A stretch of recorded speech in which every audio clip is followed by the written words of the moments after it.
ఉంది జస్ట్ పట్టుకో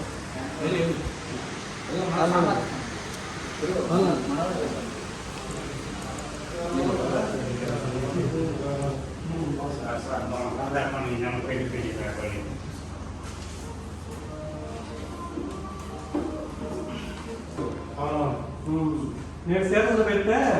మళ్ళీ సొంతం అని చెప్పి నేను అదొక ఖర్చు పెట్టాను కజిన్ అవుతాను నీ బర్త్డేకి విషెస్ పెట్టారు నేను మన ఇద్దరు దగ్గర ఫోటో పెట్టాను హ్యాపీ స్టేటస్ అది చూసి ఆయన గుర్తుపెట్టి ఫోన్ చేశాను